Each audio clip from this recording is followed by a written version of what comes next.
एक समय की बात है। एक छोटा सा गांव था और उस गांव में लोग खेती किसानी का काम किया करते थे। जिनके पास खेत नहीं होता था, वे भेड़ बकरी और गाय भैंस चराने का काम करते थे। दूध दही गोबर और कंडे बेचकर वे अपना गुजर बसर करते थे। उसी गांव में सुखराम नाम का आदमी रहता था।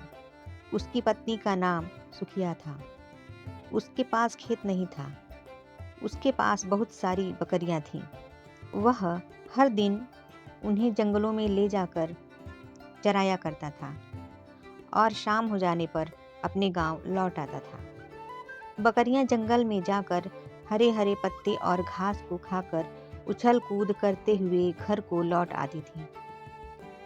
एक दिन की बात है, सुखराम अपनी बकरियों को लेकर जंगल में बहुत दूर निकल गया। जेठ का महीना था। सूर्य की किरणें आग की तरह तप रही थीं। गर्मी के कारण बहुत धूल उड़ रही थी। जमीन भी कोयले के अंगारों जैसा प्रतीत हो रहा था। उसके आसपास पानी का कोई स्रोत नहीं था। सुखराम को बहुत प्यास लग रही थी।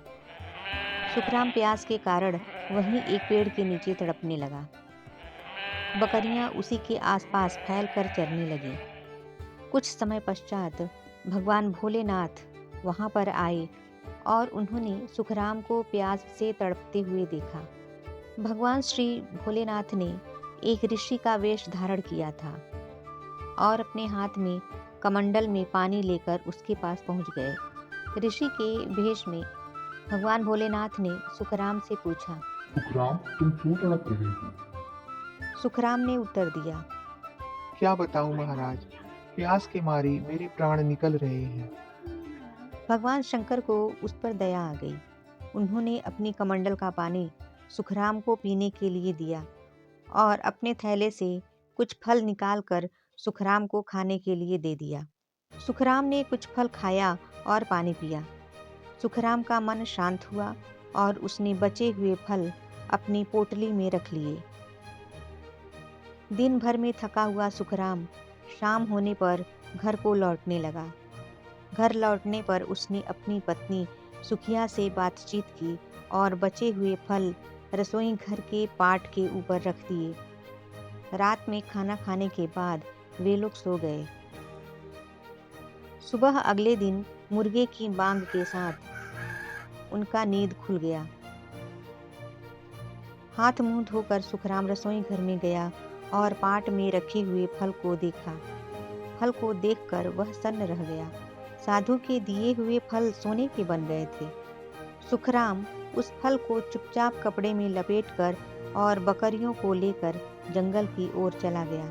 सुखराम मन ही मन बहुत बहुत गदगद हो रहा था, बहुत खुश हो रहा था, लेकिन कभी कभी उसके चेहरे पर डर के भाव भी दिखाई दे रहे थे। दिन व्यतीत होने के बाद शाम को वह फिर घर लौट आया।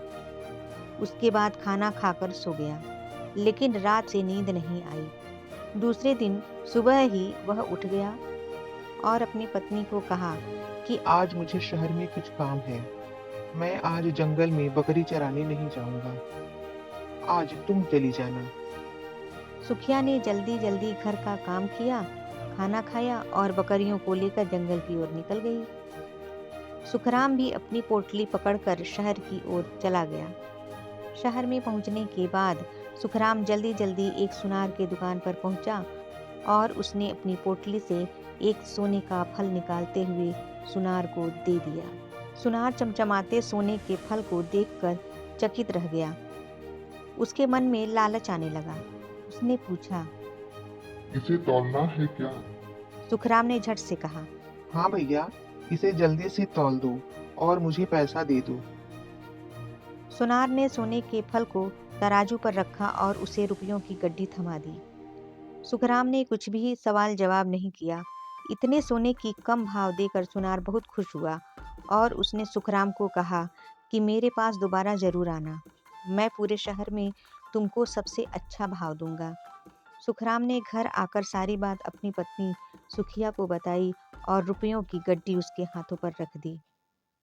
उसके बाद उन्होंने अपने घर के लिए नए नए बर्तन खरीदे, नए कपड़े खरीदी सुखिया ने अपने लिए बहुत से महंगे-महंगे जेवर खरीदे, बहुत सारी बकरियां खरीदी और कुछ दिनों में उन्होंने अपने लिए एक बड़ा-सा सुंदर घर बनवा लिया।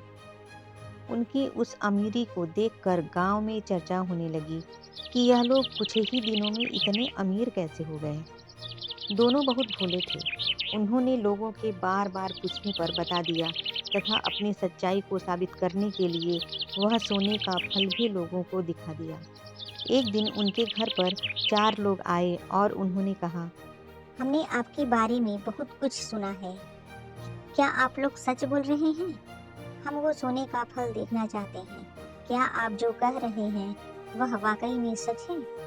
सीधे साधे सुखराम ने उन चारों को सोने का फल दिखाकर पूरी कहानी बता दी।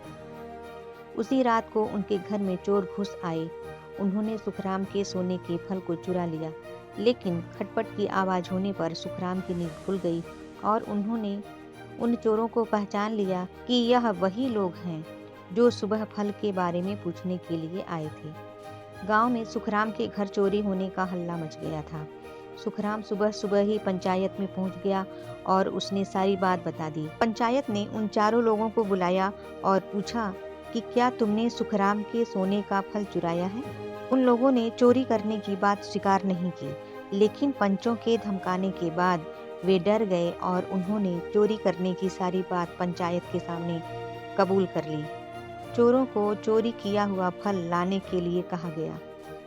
उनमें से एक गया और छुपाया हुआ सोने का फल पोटली सहित लेकर आ गया।